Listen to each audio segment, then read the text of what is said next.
दोस्तों स्वागत है आपका बिहार न्यूज में। दोस्तों मैं हूं फिरदौस गनी और आप देख रहे हैं केडीबी लाइव। दोस्तों आज हो चुका है 6 मई 2021। तो आज की बिहार की टॉप न्यूज लेकर आए हैं आपके लिए। दोस्तों वीडियो स्टार्ट करने से पहले आपसे एक रिक्वेस्ट है, अगर आप नए आए इस चैनल पर तो फिर चैनल को सब्सक्राइब करके बेल आइकन को भी प्रेस कर दीजिए और साथ में वीडियो को लाइक कर दीजिए, अपने दोस्तों के साथ शेयर भी कीजिए। तो चलो दोस्तों स्टार्ट करते हैं आज की बिहार की टॉप न्यूज। दोस्तों बिहार में मौसम का मिजाज बदलने वाला है। जी हां, 38 जिलों में से लगभग 35 जिलों में बारिश की संभावना मौसम वैज्ञानिकों ने जताई है, जिसके बाद भारी गर्मी के बीच लोगों को राहत मिलने की उम्मीद जागी है। बिहार में पिछले कई दिनों से मौसम की स्थिति लगातार शुष्क बनी हुई थी। हालांकि 1-2 दिनों से तापमान में थोड़ा परिवर्तन देखने को मिल रहा है। जी हां, बिहार के कुछ हिस्सों में बारिश होने के कारण कुछ स्थानों पर तापमान में गिरावट आई है। वहीं बिहार के 35 जिलों के लिए अगले 2 से 3 दिनों के लिए येलो अलर्ट जारी कर दिया है। बीते 24 घंटे की बात करें तो बिहार के अलग अलग जिलों में बारिश का असर देखने को मिला है, जिसके तहत अररिया के फारबिसगंज में 11 मिलीमीटर बारिश हुई, जमुई में 10 मिलीमीटर, कहलगांव में 7 मिलीमीटर, बहादुरगंज में 6 मिलीमीटर, कोचाधामन में 5 मिलीमीटर और अमौर में 6 मिलीमीटर बारिश दर्ज की गई है। इसके अलावा बिहार में अधिकतम तापमान 38.7 डिग्री सेल्सियस दर्ज किया गया है। जी हाँ, वही न्यूनतम तापमान छपरा में 18 डिग्री सेल्सियस दर्ज किया गया है। यह मौसम वैज्ञानिक अमित महेंद्रा ने इस बात की पुष्टि की है और बताया है कि बिहार में मौसम शुष्क बना रहा और कई हिस्सों में बारिश हुई है। यह वही बिहार के किन जिलों में बारिश होने की संभावना जताई गई है उसको लेकर मौसम वैज्ञानिकों ने भी अपना बयान जारी कर दिया है। मौसम वैज्ञानिकों की माने तो एक चक्रवाती पड़ी संचरण पश्चिमी उत्तर प्रदेश से होते हुए समुद्र तल से 0.9 किलोमीटर ऊपर फैली हुई है। इसके प्रभाव से बिहार में 2 से 3 दिनों के अंदर बारिश हो सकती है, जिसके बाद बिहार के जिन भी जिलों में मौसम वैज्ञानिकों के अनुसार बारिश होने की संभावना दिख रही है और खास करके येलो अलर्ट जारी किया गया है, तो उसमें है पश्चिमी चंपारण, सिवान, सारण, पूर्वी चंपारण, गोपालगंज, सीतामढ़ी, मधुबनी, मुजफ्फरपुर, दरभंगा, वैशाली, शिवहर, समस्तीपुर, सुपौल, अररिया, किशनगंज, मधेपुरा, सहरसा, पूर्णिया, बक्सर, भोजपुर, रोहतास, भभुआ, औरंगाबाद, जहानाबाद, अरवल, कटिहार, भागलपुर, जमुई, बांका, पटना, नवादा, नालंदा, बेगूसराय, लखीसराय और खगड़िया जिले के अधिकांश भागों में मेघ गर्जन, आकाशीय बिजली और तेज आंधी के साथ बारिश होने की संभावना जताई गई है। जी हां, इसके साथ ही बिहार में आने वाले अगले 2 से 3 दिनों के दौरान तापमान में गिरावट आने की संभावना भी जताई गई है। जी आपकी जानकारी के लिए आपको बता दें कि बिहार का मौसम पिछले कुछ दिनों से बिल्कुल भी सुहाना बना हुआ है। दोस्तों पश्चिम बंगाल में हुए विधानसभा चुनाव में मिली प्रचंड जीत के बाद तीसरी बार ममता बनर्जी की सरकार सत्ता में आई है। कल ममता बनर्जी ने बंगाल के मुख्यमंत्री पद की शपथ भी ले ली है। जी राज्यपाल जगदीप धनखड़ ने उन्हें शपथ दिलाई है, जिसके बाद ममता दीदी एक बार फिर से बंगाल की मुख्यमंत्री बन गई है। जी हाँ, वही शपथ लेने के बाद ममता बनर्जी ने सबसे पहले कहा है कि उनकी प्राथमिकताओं में कोरोना के खिलाफ जंग है। इसके साथ ही ममता बनर्जी ने कहा है कि बंगाल में अब हिंसा की घटनाओं को बर्दाश्त नहीं किया जाएगा। उन्होंने कहा है कि बंगाल को हिंसा पसंद नहीं है, मैं व्यक्तिगत रूप से कानून और व्यवस्था के मुद्दों को देखूंगी और सुनिश्चित करूंगी कि राज्य में शांति कायम हो। यह ममता बनर्जी ने अपने बयान में कहा है कि मैं सभी से शांति बनाए रखने की अपील करती हूं। अगर किसी भी दल के व्यक्ति ने हिंसा की है तो फिर उसके खिलाफ सख्त सख्त कार्रवाई की जाएगी। यह मैं शांति के पक्ष में हूं और रहूंगी।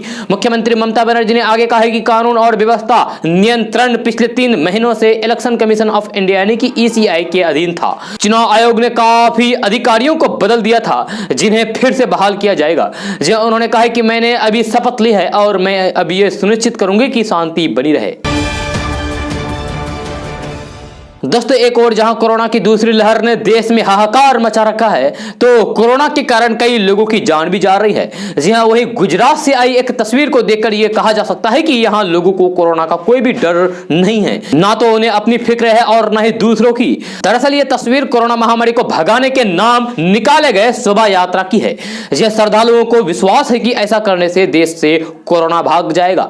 यह इसी विश्वास के कारण भव्य कलश यात्रा का आयोजन किया गया था। सानंद स्थित एक मंदिर में जल चढ़ाने के लिए हजारों लोग इकट्ठा हुए। यह शोभा यात्रा के दौरान कोरोना गाइडलाइंस की जमकर धज्जियां उड़ाई गई। गाजे बाजे के साथ निकाले गए शोभा यात्रा में महिलाएं अपने सर पर कलश रखकर पूरे इलाके का भ्रमण करते हुए मंदिर पहुंची, जहां जल को चढ़ाकर कोरोना को भाग जाने की प्रार्थना भी की गई। यह सबसे हैरानी की बात यह है कि इस दौरान ना तो किसी के चेहरे पर मास्क लगा था और न ही इस यात्रा के दौरान सोशल डिस्टेंसिंग का ही पालन किया गया। यह मंदिर में जल चढ़ाने के वीडियो तेजी के साथ वायरल हो रहा है। वीडियो के वायरल होने के बाद हरकत में आई पुलिस ने कुल 23 लोगों को गिरफ्तार कर लिया है, जिस पर आपदा एक्ट के तहत मामला दर्ज किया गया है। दोस्तों, बिहार में कोरोना के बेकाबू हो रहे हालात को नियंत्रण करने के लिए कल से ही 15 मई तक लॉकडाउन लागू कर दिया गया है। लॉकडाउन के दौरान सुबह 11 बजे के बाद अनावश्यक घर से बाहर निकलने पर पाबंदी लगाई गई है। शादी विवाह जैसे कार्यक्रम पर रोक नहीं लगाया गया है, लेकिन उसमें केवल 50 लोगों के ही शामिल होने की अनुमति है। लेकिन लोग गाइडलाइंस का पालन नहीं कर रहे हैं, जिस वजह से संक्रमण के प्रसार का खतरा बढ़ता ही जा रहा है। ऐसे में बिहार के मुख्यमंत्री नीतीश कुमार ने ट्वीट करके बिहार की जनता से अपील की है कि वे शादी विवाह जैसे खुशनुमा आयोजनों को कुछ दिनों के लिए टाल दे। सीएम नीतीश कुमार ने बुधवार को ट्वीट करके कहा है कि कोरोना से उत्पन्न अभूतपूर्व संकट की घड़ी में प्रदेशवासियों से आग्रह है कि शादी विवाह जैसे खुशियों के सामाजिक आयोजन जिनमें कई जगहों से लोग जुटते हैं, इसी कारण यदि कुछ समय के लिए ये शादी विवाह स्थगित कर दें तो कोरोना संक्रमण के चैन को तोड़ने में मदद मिलेगी। ये आपके परिवार और समाज के हित में होगा। दोस्तों, प्रधानमंत्री किसान सम्मान निधि योजना यानी कि पीएम किसान योजना के तहत रजिस्ट्रेशन कराने वालों के लिए खुशखबरी है। जी हां, अब जल्द ही किसानों के खाते में योजना की 8वीं किस्त का पैसा आने वाला है। ये केंद्र सरकार जल्द ही किसानों के बैंक के खाते में 2-2 हजार रुपए जमा करने वाली है। आपको बता दें कि पीएम किसान सम्मान निधि योजना के तहत केंद्र सरकार 3 किस्तों में किसानों को 2-2 हजार की रकम देती है। जी, केंद्र सरकार की इस योजना से देश के करीब 10 करोड़ किसानों को फायदा होता है। जी हां, प्रधानमंत्री किसान सम्मान निधि योजना की रकम किसानों के खाते में इस बार 10 मई तक आ सकती है। जी हां, हालांकि सरकार की ओर से अभी तक तारीखों का ऐलान नहीं किया गया है, लेकिन जो खबरें आ रही है उसके अनुसार 10 मई के आसपास सरकार ये रकम जारी कर सकती है। जी हां, प्रधानमंत्री किसान सम्मान निधि योजना की रकम से करीब 10 करोड़ किसानों को फायदा होगा। बीते महीने कृषि राज्य मंत्री कैलाश चौधरी ने कहा है कि अप्रैल के 20 से 25 तारीख के बीच रकम किसानों के खाते में पहुंच जाएगी। लेकिन अब उम्मीद की जा रही है कि 10 मई तक ये रकम आएगी। आपको बता दें कि इस रकम से करीब 10 करोड़ किसानों को सीधा फायदा मिलता है। दोस्तों, देश के कई राज्य और केंद्र शासित प्रदेशों में लॉकडाउन लगाने के बाद से प्रवासी मजदूरों का पलायन फिर से शुरू हो गया है। जी, प्रवासी अपना अपना सामान लेकर घर लौटने लगे हैं, जिसमें से बिहार के सबसे अधिक प्रवासी हैं। जी हां, उन्हें डर है कि लॉकडाउन लंबा खींच गया तो फिर खाने के लाले पड़ जाएंगे। जी हां, दिल्ली में रहने वाले प्रवासी मजदूरों के साथ साथ ऑटो टैक्सी चालक अब घर लौटने लगे हैं। ऐसा ही एक परिवार उमेश शर्मा का है, जो बिहार के सुपौल जिले का रहने वाला है। यह परिवार 5 दिनों के सफर के बाद मंगलवार शाम ऑटो से सुपौल पहुंचा है। यह परिवार का मुखिया उमेश शर्मा के मुताबिक दिल्ली में लॉकडाउन लगने के बाद मुझको खाने के लाले पड़ गए। केजरीवाल सरकार सिर्फ बोलते हैं लेकिन मदद हम लोगों तक नहीं पहुंची है। जी, हम लोग सड़क पर आ गए तो फिर फैसला किया गया है कि अब ऑटो से ही घर निकल जाएं। जी, ऑटो से ही सुपौल के लिए रवाना हो गए। मंगलवार को 5 दिनों की यात्रा करने के बाद गांव पहुंचे। ऑटो से दिल्ली से सुपौल तक यात्रा करने वाला यह परिवार दिल्ली के केजरीवाल सरकार की व्यवस्था को नाकाफी बताया है। इस परिवार की एक महिला रंजू देवी कहती हैं कि मेरे छोटे छोटे बच्चे हैं, मेरे पति का काम बंद हो गया था, हम लोग रोज कमाते हैं और रोज खाते हैं, अगर लॉकडाउन लंबा रहता है तो फिर हम लोग मर ही जाते, इसीलिए अपने घर आ गए। दोस्तों, कोरोना के बढ़ते संक्रमण को देखते हुए बिहार सरकार ने कल से ही 15 मई तक पूरे बिहार में लॉकडाउन लगाया है। जी, लॉकडाउन का सख्ती से पालन कराने के लिए पुलिस जवानों के साथ साथ अधिकारी भी सड़क पर उतरे हैं। लॉकडाउन के दौरान बेवजह घूम रहे लोगों से पुलिस सख्ती से निपट रही है। वही फल और सब्जी दुकानों में लोगों की भीड़ को देखते हुए पुलिस के जवानों ने विक्रेताओं को खदेड़ा। जी, सामान छोड़कर भागे दुकानदारों के सामान को प्रशासन ने जब्त कर लिया। लॉकडाउन का सख्ती से पालन कराने के लिए पुलिस जवानों के साथ साथ अधिकारी भी सड़क पर उतरे और लॉकडाउन को लेकर सख्ती बरतते हुए नजर आए।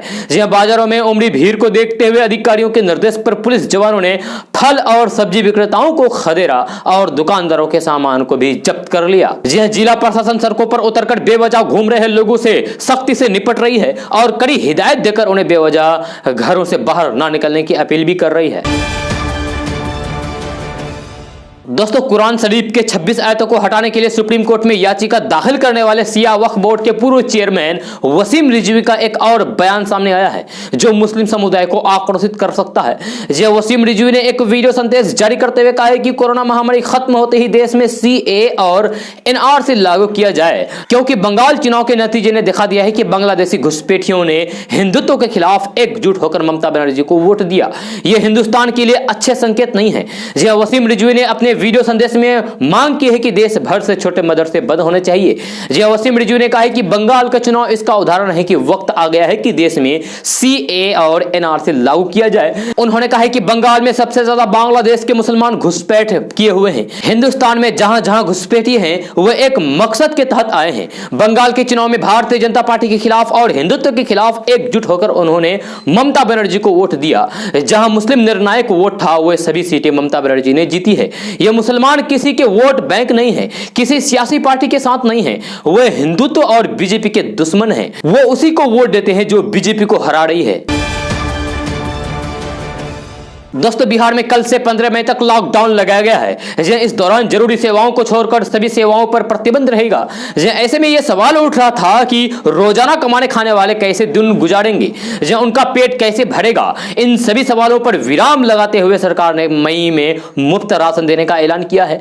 पूरे बिहार के राशन कार्ड धारकों को मई का राशन मुफ्त में मिलेगा। राशन का पूरा खर्च बिहार सरकार उठाएगी। आपको बता दें कि सीएम नीतीश कुमार की ओर से लॉकडाउन का ऐलान किए जाने के बाद बिहार सरकार के मुख्य सचिव त्रिपुरारी शरण, विकास आयुक्त आमिर सुबहानी, पुलिस महानिदेशक एसके सिंघल, अपर मुख्य सचिव गृह और प्रधान सचिव स्वास्थ्य प्रत्यय अमृत ने संयुक्त पीसी की। पीसी के दौरान उन्होंने लॉकडाउन के संबंध में लिए गए निर्णय पर विस्तार से जानकारी दी।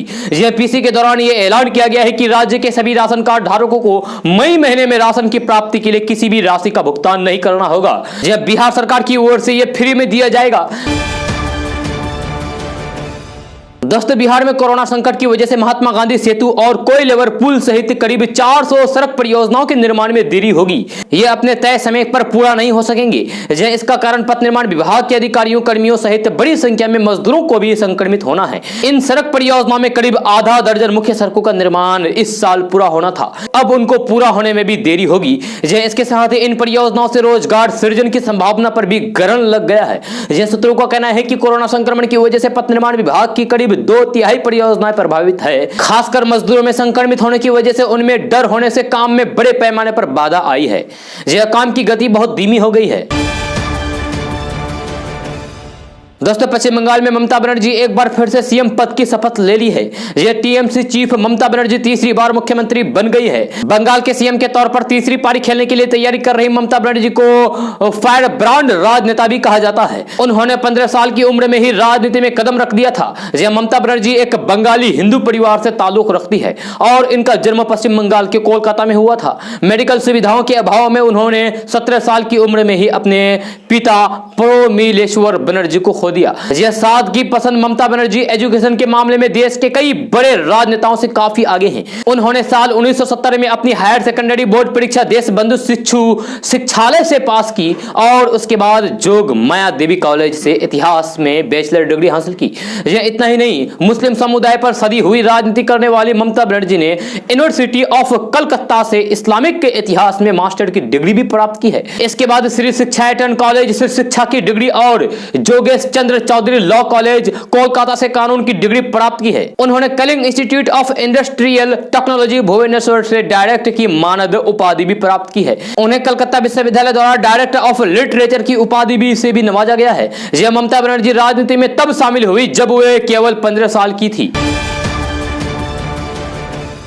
दोस्तों बिहार में लॉकडाउन की घोषणा हो गई है। इस बार सख्ती में आपकी लापरवाही भारी पड़ सकती है। लॉकडाउन के प्रभावों के उल्लंघन पर सख्ती के साथ दंडात्मक कार्रवाई का निर्देश दिया गया है। आदेश का उल्लंघन करते हुए पाए जाने पर संबंधित के विरुद्ध आपदा प्रबंधन अधिनियम 2005 की धारा 5160 एवं भादवी की धारा 188 के तहत दंडात्मक कार्रवाई की जाएगी। सभी जिला पदाधिकारियों को लॉकडाउन आदेश के अनुपालन को लेकर धारा 144 के अंतर्गत निषेधाज्ञा निर्गत करने को कहा गया है। जी हाँ, इन धाराओं के तहत जुर्माने के जेल तक को जाना पड़ सकता है। आपदा प्रबंधन अधिनियम 2005 की धारा 5160 एवं भादवी की धारा 188 धाराओं के तहत गिरफ्तार व्यक्ति को कार्यपालक दंडाधिकारी एसडीएम तहसीलदार के पास प्रस्तुत कराया जाता है। फिर उसे जुर्माना लेने के बाद बॉन्ड भराकर छोड़ दिया जाता है। वैसे मामलों में जब आरोपी बार बार नियम का उल्लंघन करता है या फिर अपने साथ किसी व्यक्ति या फिर समूह को नियम तोड़ने के लिए प्रेरित करता है तो फिर उसे जेल भी जाना पड़ सकता है। फिलहाल cinema hall, shopping mall, club, swimming pool, stadium, gym, park एवं उद्यान को भूल जाइए। लॉकडाउन की जो गाइडलाइंस है उसके तहत इन पर रोक लगा दिया गया है। सार्वजनिक स्थलों पर किसी भी तरह की आयोजन सरकारी या फिर निजी पर रोक रहेगी। धार्मिक स्थल आमजनों के लिए तो बंद रहेंगी ही, साथ ही साथ धार्मिक आयोजनों पर भी पूरी तरीके से प्रतिबंध रहेगा। दोस्तों, परिवहन विभाग 7 साल बाद ऑटो का नया किराया तय किया है। यह कम से कम 2 किलोमीटर के लिए न्यूनतम किराया तय हुआ है। इससे अधिक सफर करने पर प्रति किलोमीटर अतिरिक्त पैसे देने होंगे। बिहार में साल 2013 के बाद ऑटो रिक्शा के किराए में पुनरीक्षण नहीं किया था, जबकि इस अवधि में पेट्रोलियम डीजल के मूल्य में काफी वृद्धि हुई। इसलिए राज्य सरकार ने विचार किया है कि 14 फरवरी 2013 को जारी आदेश में संशोधित किया जाए। बढ़ी हुई दर राज्य स्तर पर लागू होगी। जी हां, विभाग ने वाहनों के श्रेणी के अनुसार किराया तय किया है और साफ कर दिया गया है कि इससे अधिक किराया लेने पर सरकार कार्रवाई करेगी। परिवहन सचिव संजय कुमार अग्रवाल की ओर से जारी आदेश में कहा गया है कि ऑटो सार्वजनिक स्थान पर नहीं लगाए जाएंगे। जिला प्रशासन की ओर से तय पार्किंग में ही वाहन लगाना होगा। हर चालक अपनी वाहन में किराया सूची लगाएंगे। दोस्तों, प्रधानमंत्री नरेंद्र मोदी ने डिजिटल इंडिया का सपना देखा है। ये योजना भी प्रधानमंत्री की महत्वाकांक्षी योजना है। इस योजना के तहत ग्रामीणों की आवासीय संपत्ति के अभिलेख में ब्यौरा दर्ज किया जाएगा। प्रधानमंत्री नरेंद्र मोदी ने डिजिटल इंडिया को बढ़ावा देने के लिए ग्रामीण स्वामित्व योजना की शुरुआत पिछले माह की है। प्रधानमंत्री ने योजना की शुरुआत करने के साथ ही 1 लाख प्रॉपर्टी मालिकों को प्रॉपर्टी कार्ड भी बांटे हैं। साथ ही ई ग्राम स्वरोजगार पोर्टल की भी शुरुआत की गई है। गाँव में रहने वाले ग्रामीणों को आत्मनिर्भर बनने में स्वामित्व योजना कारगर और मददगार साबित हो सकती है। जब प्रॉपर्टी कार्ड के जरिए लाभार्थी ई ग्राम स्वरोजगार पोर्टल के जरिए फिजिकल कॉपी के साथ साथ डिजिटल संपत्ति कार्ड भी डाउनलोड कर सकते हैं। जब ग्रामीण इलाकों में भी घरों के मालिकों के मालिकाना हक का रिकॉर्ड रखने वाले इस योजना के तहत प्रॉपर्टी से जुड़े विवादों के साथ साथ भूमि रिकॉर्ड भी तैयार किया जा रहा है। सरकार की योजना है कि मार्च 2024 तक देश के करीब 6 लाख से ज्यादा गाँव में यह सुविधा उपलब्ध कराई जाएगी। इससे जमीन रिकॉर्ड से संपत्ति संबंधित विवादों को कम करने और वित्तीय तरलता को बढ़ावा मिलेगा। योजना के जरिए राजस्व संग्रह को सुव्यवस्थित और ग्रामीण क्षेत्रों में प्रॉपर्टी राइट्स पर स्पष्टता सुनिश्चित की जाएगी। दोस्तों, कोरोना संक्रमण की रोकथाम के लिए बिहार में 5 से 15 मई तक लॉकडाउन लगाया गया है। सरकार ने कई पाबंदियां भी लगा दी है, जिसका पालन अगले 10 दिनों तक करना पड़ेगा। इस दौरान सड़क पर कौन से वाहन चलेंगे और इसके लिए क्या करना होगा, यह जानना भी आपके लिए बेहद जरूरी है। वाहन को चलाने का आदेश बिहार सरकार की तरफ से जारी किया गया है। सरकार के आदेश के मुताबिक सार्वजनिक परिवहन, स्वास्थ्य सेवा से जुड़ी वाहन, जरूरी सेवा से जुड़ी सरकारी कार्यालयों के वाहन और उनके कर्मियों के निजी वाहन, ई पास प्राप्त निजी वाहन तथा सभी प्रकार के मालवाहक वाहन चलाए जाने की छूट होगी। उन्हें छोड़कर अन्य किसी भी प्रकार की गाड़ियां लॉकडाउन के दौरान सड़कों पर नहीं चलाई जा सकेगी। सरकार ने एक विशेष आदेश भी निकाला है। किसी भी विशेष कार्य के लिए निजी वाहन चलाने की छूट दी गई है। शर्त यह होगी कि इसके लिए आपको जिला प्रशासन से पास लेना होगा। निजी वाहन के लिए ई पास जारी करने के लिए ऑनलाइन व्यवस्था की गई है। तो आपको बता दूं कि आप वाहन चलाने के लिए अपना रजिस्ट्रेशन कैसे कर सकते हैं। तो इसके लिए आवेदन करने के लिए सबसे पहले आपको serviceonline.bihar.gov.in वेबसाइट पर जाकर आपको आवेदन करना होगा, जिसके बाद प्रशासन ई पास जारी कर देगा। जैसे ही इस लिंक पर जाकर क्लिक करेंगे, आपको सामने में आवेदन पत्र आएगा, जिसमें जो भी सूचनाएं मांगी गई है उसे भरना होगा। आवेदन पत्र की सभी भरी हुई जानकारी को देखकर प्रीव्यू देखने के बाद जो भी जरूरी कागजात मांगे गए हैं उसे अटैच करके सबमिट कर देना होगा। जहां आपके भरे ऑनलाइन आवेदन जिला प्रशासन के पास जाने के बाद अगर स्वीकृति हो जाता है तो फिर ई पास निर्गत कर दिया जाएगा। इसकी सूचना आवेदक को रजिस्टर्ड ईमेल या फिर मोबाइल पर लिंक के माध्यम से प्राप्त होगी। ई पास प्रिंट लेकर आप सफर कर सकते हैं। इसके लिए आपको कोई भी कार्यालय जाने की जरूरत नहीं है। तो चलिए आपको बता दूं कि आपको आवेदन करने के लिए कौन कौन सी जानकारी देनी होगी। तो आपको बता दूं कि अपने बारे में और वाहन की यानी कि गाड़ी की पूरी जानकारी, कहां जाना है, कब से कब तक जाना है, प्रायोजक क्या है, यात्रियों की संख्या, आने और फिर जाने की तारीख, शहर या फिर गांव, क्या घर के किसी सदस्य ने पिछले 3 माह में विदेश यात्रा की है, घर में कोई कोरोना पॉजिटिव है, अगर है तो फिर उसकी पूरी जानकारी देनी होगी। घर के किसी सदस्य ने पिछले 3 माह में बिहार के बाहर यात्रा की है, यह कुछ जानकारियां आपको भरनी होगी, देनी होगी। अगर आपने पूरी जानकारी और सही जानकारी दी है तो फिर आपको ई पास जारी कर दिया जाएगा। इसके बाद आप अपने निजी वाहनों से सफर कर सकते हैं बेझिझक, कोई रोक टोक नहीं। तो दोस्तों चलिए अभी बात करते हैं बिहार के पूर्व मुख्यमंत्री लालू प्रसाद यादव के बारे में। तो बिहार ही नहीं बल्कि देश की सियासत में भी लालू प्रसाद यादव का एक अहम स्थान है। बिहार से अपनी राजनीति शुरू करने वाले लालू प्रसाद यादव देखते ही देखते देश के बड़े नेताओं की लिस्ट में शामिल हो गए। लालू यादव अपने चुटकीले बातों और मजाकिया लहजे के लिए जितना बिहार में लोकप्रिय है उतना ही विदेशों में भी लोकप्रिय है। हाल ही में चारा घोटाले मामले में जेल से बाहर आने वाले राजद सुप्रीमो लालू प्रसाद यादव को आज के समय में भले ही भाजपा का धुर विरोधी माना जाता हो, लेकिन यह भी सच्चाई है कि कॉलेज के कलर से लेकर मुख्यमंत्री की कुर्सी तक लालू यादव बीजेपी के ही बदौलत पहुंची है। एक सामान्य परिवार में पैदा हुए लालू यादव जब पढ़ने के लिए कॉलेज पहुंचे तो यहां यूनिवर्सिटी लेवल पर होने वाले चुनावों ने उनको काफी प्रभावित किया। इसके बाद लालू यादव राजनीति में एंट्री करने के बारे में सोचने लगे। फिर क्या था, 1971 में उन्होंने पटना छात्र संघ चुनाव में पर्चा भर दिया, लेकिन इस चुनाव में उन्हें सफलता नहीं मिली और वह बुरी तरीके से हार गए। इस चुनाव हारने के बाद परिवार की आर्थिक स्थिति को देखते हुए लालू यादव कॉलेज में क्लर्क की नौकरी करने लगे।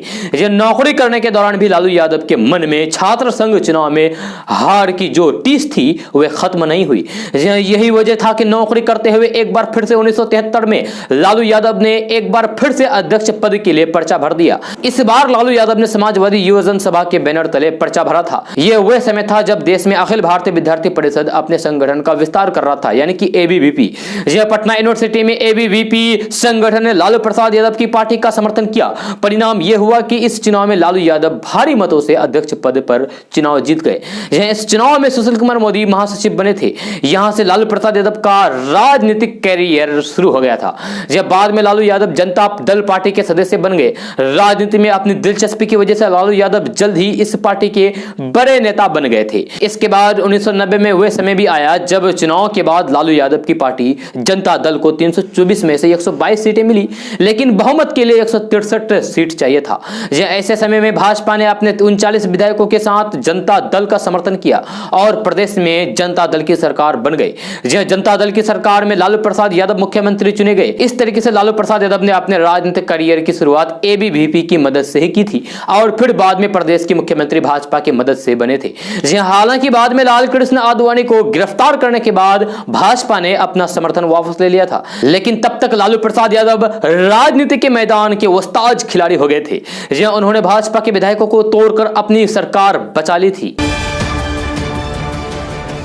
दोस्तों, बिहार में लॉकडाउन की घोषणा पर सियासत शुरू हो गई है। कोरोना के प्रसार को रोकने को लेकर लिए गए फैसले पर विपक्ष अपनी प्रतिक्रिया दे रही है। इधर सत्ताधारी दल के नेता विपक्ष के हर वार पर पलटवार कर रहे हैं। इसी क्रम में नीतीश कुमार के मंत्री मुकेश सहनी ने बिहार के नेता प्रतिपक्ष तेजस्वी यादव पर तंज कसा है। मुजफ्फरपुर में मंगलवार को पत्रकारों से बात करते हुए पशुपालन मंत्री मुकेश सहनी ने कहा कि तेजस्वी यादव पहले दिल्ली से पटना आ जाएं। मुकेश सहनी ने कहा कि तेजस्वी यादव जिले में घूमे, जानकारी प्राप्त कर लें और फिर नेता प्रतिपक्ष की भूमिका निभाएं। यह ट्विटर से काम नहीं चलता है। यदि उनको लगता है कि कहीं कोई कमी है तो फिर हमें बताएं, हम उस पर काम करेंगे। जी हां, दरअसल मुजफ्फरपुर में पत्रकारों ने मुकेश सहनी से सवाल किया था कि नेता प्रतिपक्ष तेजस्वी यादव कोरोना मरीजों की जांच और आंकड़ों पर सवाल उठा रहे हैं, इस पर उनका क्या कहना है। इसी सवाल के जवाब में मुकेश सहनी ने तेजस्वी यादव को पटना लौटने की नसीहत दे डाली। दोस्तों, हाल ही में पश्चिम बंगाल में विधानसभा चुनाव के परिणाम आने के बाद राज्य के कुछ इलाकों में हिंसा का माहौल देखने को मिला, जिसे लेकर असम के मंत्री हिमंत बिस्वा शर्मा ने मंगलवार को दावा किया है कि पश्चिम बंगाल में चुनाव के बाद हुई हिंसा के बीच वहां से करीब 300 से 400 बीजेपी कार्यकर्ता और उनके परिवार के सदस्य भागकर पड़ोसी राज्य आ गए हैं। उन्होंने पश्चिम बंगाल की मुख्यमंत्री ममता बनर्जी से लोकतंत्र को बदरूप होने से बचाने की अपील भी की है। जी हां, असम के स्वास्थ्य और वित्त मंत्री हिमंत बिस्वा शर्मा ने ट्वीट किया और कहा कि एक दुखद घटनाक्रम में बंगाल बीजेपी के 300-400 कार्यकर्ता और उनके परिवार के सदस्य घोर अत्याचार और हिंसा की मार के बाद असम के धुबरी पहुंच गए हैं। उन्होंने कहा कि हम उन्हें आश्रय और भोजन दे रहे हैं। ममता दीदी को लोकतंत्र को बदरूप होने से बचाना चाहिए। बंगाल बेहतर का हकदार है। दोस्तों, मंत्रिमंडल ने कोरोना के बढ़ते मामलों को देखते हुए सरकारी अस्पतालों में संविदा यानी कि कॉन्ट्रैक्ट पर 1000 डॉक्टरों के नियोजन का फैसला किया है, यानी कि बहाली का फैसला किया है। 10 मई से नियोजन की प्रक्रिया शुरू हो, इसके पहले स्वास्थ्य विभाग ने नियोजन की गाइडलाइंस जारी कर दी है। यह सरकार का फैसला है कि संविदा पर नियोजन होने वाले एमबीबीएस डॉक्टरों को 65,000 रुपए का मानदेय दिया जाएगा। यह स्वास्थ्य विभाग की गाइडलाइंस के अनुसार संविदा पर सामान्य चिकित्सक के रूप में नियोजित होने वाले डॉक्टरों के लिए शैक्षणिक योग्यता मान्यता प्राप्त विश्वविद्यालय से एमबीबीएस की डिग्री होगी। नियोजन में आरक्षण रोस्टर का पालन होगा और मेगा सूची भी बनेगी। मेगा सूची का निर्धारण एमबीबीएस में प्राप्त अंक के आधार पर होगा। दोस्तों, देश में कोरोना संक्रमण की दूसरी लहर काफी घातक साबित हो रही है। दिनों दिन देश में बड़ी संख्या में नए कोरोना केस सामने आ रहे हैं। वहीं दूसरी ओर कुछ शहरों में इस कोरोना काल के दौरान अमानवीय घटना भी देखने को मिल रही है। ऐसा ही एक घटना जम्मू में देखने को मिली। वहां एक 2 महीने के बच्चे को कोरोना संक्रमण होने के बाद उसके माँ बाप उसे अस्पताल में ही छोड़कर चले गए। बाद में उस बच्चे की वहां जान चली गई। यह घटना सोमवार की है। स्वास्थ्य अधिकारियों के अनुसार अस्पताल प्रशासन ने बच्चे के माँ बाप से लगातार संपर्क करने और फिर उन्हें खोजने की कई कोशिशें की, लेकिन विफल रहे। यह जम्मू के श्री महाराज गुलाब सिंह अस्पताल के medical superintendent doctor Dara Singh ने इसको लेकर जानकारी दी है। यह डॉक्टर दारा सिंह ने बताया कि सोमवार को सुबह हमें एक 2 महीने का बच्चा मिला था। यह वह हृदय संबंधित बीमारी समेत अन्य बीमारियों से जूझ रहा था। यह रात 8:30 बजे उसकी जान चली गई। हमने उसका कोरोना टेस्ट कराया तो पता चला कि वह कोरोना संक्रमित भी था। डॉक्टर सिंह ने बताया कि बच्चे के माँ बाप से भी उसका कोरोना टेस्ट कराने को कहा गया था, लेकिन उन्होंने कहा है कि हाँ देखेंगे, लेकिन बाद में वे वहां से भागे गए बच्चे को छोड़कर। हमारी सुरक्षा टीम ने उन्हें खोजने की बहुत कोशिश की, लेकिन नहीं मिला। लास्ट में उस बच्चे की वहां पर जान चली गई। दोस्तों, बिहार में कोरोना के बढ़ते मामलों को लेकर 15 मई तक लॉकडाउन लगाने के फैसले के बाद अब इस पर राजनीति शुरू हो गई है। नीतीश कुमार सरकार के लॉकडाउन के फैसले को लेकर राजद नेता तेजस्वी यादव ने दिखावा बताते हुए मुख्यमंत्री नीतीश कुमार पर निशाना साधा है। यह दूसरी ओर चिराग पासवान की पार्टी लोक जनशक्ति पार्टी यानी कि लोजपा ने बिहार में स्वास्थ्य सेवा सेना के हवाले करने की मांग की है। यह तेजस्वी यादव ने लॉकडाउन के फैसले को लेकर बिना किसी के नाम लिए सरकार पर निशाना साधा है। नीतीश कुमार ने जैसे ही ट्वीट करके लॉकडाउन लगाने की घोषणा की तो तेजस्वी यादव ने अपने आधिकारिक ट्विटर हैंडल से ट्वीट करके लिखा है कि 15 दिन से समूचे विपक्ष लॉकडाउन करने की मांग कर रहा था, लेकिन छोटे साहब अपने बड़े साहब के आदेश का पालन कर रहे थे कि 2 मई तक लॉकडाउन नहीं करना है। अब जब गांव-गांव टोला-टोला संक्रमण फैल गया है, तब दिखावा कर रहे हैं। यह इस संकट काल में तो निम्न स्तरीय नौटंकी और फिर राजनीति से बाहर आइए नीतीश जी, बाज आइए। इधर सांसद चिराग पासवान की पार्टी लोजपा ने बिहार की स्वास्थ्य सेवा की जिम्मेवारी सेना को सौंपने की मांग की है। यह लोजपा ने एक बयान जारी करके कहा है कि स्वास्थ्य सेवा की जिम्मेदारी सेना को सौंपा जाए। बिहार सरकार को स्वास्थ्य व्यवस्था पर शर्म आनी चाहिए। केंद्र सरकार बिहार में सेना को भेजे, क्योंकि बिहार में स्वास्थ्य व्यवस्था ध्वस्त हो चुकी है। बिहार में कोरोना के लगातार बढ़ रहे मामलों को लेकर 5 मई से 15 मई तक लॉकडाउन लगाया गया है। बिहार सरकार ने इसको लेकर गाइडलाइंस भी जारी कर दिया है। दोस्तों, भारत नेपाल में कोरोना संक्रमण के बढ़ते मामलों को देखते हुए सीमा पर सख्ती बढ़ा दी गई है। जी हां, महामारी के गंभीर चुनौतियों से निपटने के लिए सीमा पर तैनात दोनों देश के सुरक्षा कर्मियों ने सीमा की बैरिकेडिंग करके पूरी तरीके से सील कर दिया गया है। जी हां, सीमा पर दोनों तरफ से तैनात सुरक्षा कर्मियों की संख्या भी बढ़ा दी गई है। एहतियातन तौर पर कोरोना संक्रमण के फैसले को रोकने के लिए लोगों की आवाजाही पर प्रतिबंध लगा दिया गया है। दोस्तों, आरजेडी के प्रदेश प्रवक्ता चित्तरंजन गगन ने कहा है कि माननीय उच्च न्यायालय द्वारा पिछले कुछ दिनों से राज्य सरकार यानी कि बिहार सरकार के बारे में जैसी टिप्पणियां की है, उसके बाद नीतीश कुमार को मुख्यमंत्री पद पर बने रहने का कोई नैतिक अधिकार नहीं है। जी हां, आरजेडी प्रवक्ता चित्तरंजन गगन ने कहा है कि हाईकोर्ट द्वारा किसी सरकार के बारे में यह टिप्पणी करना कि सरकार पूरी तौर पर फेल्योर है, काफी गंभीर मामला है। जिस किसी को भारतीय संविधान और भारत की न्यायिक व्यवस्था पर आस्था है, वह ऐसी टिप्पणी के बाद भी मुख्यमंत्री पद पर बने रहने को नैतिक रूप से उचित नहीं कहेगा। उन्होंने कहा कि नीतीश कुमार में यदि थोड़ी भी नैतिकता है तो उन्हें खुद मुख्यमंत्री पद से इस्तीफा देकर संविधान और न्यायिक व्यवस्था का सम्मान करना चाहिए। दोस्तों, बिहार में कल से 15 मई तक लॉकडाउन लगा दिया गया है। इस दौरान जरूरी सेवाओं को छोड़कर सभी सेवाओं पर प्रतिबंध रहेगा। ऐसे में यह सवाल उठ रहा था कि रोजाना कमाने खाने वाले लोग कैसे दिन गुजारेंगे, उनका पेट कैसे भरेगा। इन सभी सवालों पर विराम लगाते हुए सरकार ने राजधानी पटना के कई इलाकों में कम्युनिटी किचन की शुरुआत की है। वहीं अन्य जिलों के डीएम को भी जगह जगह चिन्हित करके कम्युनिटी किचन की शुरुआत करने का भी निर्देश दिया गया है। दोस्तों, बिहार में सरकार के लॉकडाउन के ऐलान करते ही बाजारों में लोगों की भीड़ उमड़ पड़ी। राजधानी पटना में देर शाम तक किराना की दुकानों पर राशन खरीदने की अफरा तफरी मची रही। बिहार में लॉकडाउन के चलते लोगों ने आम दिनों के मुकाबले 2 गुने राशन खरीदा। आलम यह रहा है कि लॉकडाउन की घोषणा के महज 2.5 घंटे के भीतर 4 करोड़ का आटा चावल बिक गया। इसके अलावा खाद्य तेल और मसालों का कारोबार भी 90 लाख तक पहुंच गया। राजधानी पटना के व्यापारियों के मुताबिक आम दिनों में आटा चावल का कारोबार करीब 2 करोड़ तक का होता है। यह राजधानी पटना के व्यापारियों के मुताबिक आटा और चावल के अलावा लोगों ने ब्रेड, बिस्कुट, मैगी, मसालों में भी खूब खरीदारी की। यह कई दुकानों में शाम 4 बजे तक ब्रेड, बिस्कुट सहित अन्य खाद्य सामग्री का स्टॉक खत्म हो गया। वहीं भीड़ बढ़ने पर कुछ दुकानदारों ने अपनी दुकान को ही बंद कर लिया। हालांकि बिग बाजार सहित अन्य सुपरमार्केट और मॉल में किराना सामान की कोई कमी नहीं थी। दोस्तों, क्या आप जानते हैं कि सार्वजनिक वितरण प्रणाली के तहत आपको जो अनाज 2 से 3 रुपए किलो मिलता है उसकी लागत कितनी आती है? सरकार आपको 2 रुपए किलो गेहूं और 3 रुपए किलो चावल आपके गांव में लाकर देती है, लेकिन क्या आपने कभी अनुमान लगाया है कि इस पर कितना पैसा खर्च होता है? इसकी जानकारी हम आपको अभी देते हैं। आप तक नाम मात्र के खर्च पर पहुंचने वाले चावल पर सरकार 42 रुपए 94 पैसे प्रति किलो खर्च करती है, जबकि गेहूं पर 29 रुपए 94 पैसे। सरकार ने खरीफ मार्केटिंग सीजन 2020-21 में किसानों से 1864 रुपए प्रति क्विंटल के न्यूनतम समर्थन मूल्य यानी कि एमएसपी पर सामान्य धान खरीदा, जबकि रबी मार्केटिंग सीजन 2021-22 में 1975 रुपए प्रति क्विंटल के एमएसपी पर गेहूं खरीद रही है। तो अब आपको मालूम चल गया होगा कि हम जिस कोटा से यानी कि डीलर से 2 रुपए और 3 रुपए गेहूं चावल खरीदते हैं उसकी असली लागत कितनी होती है।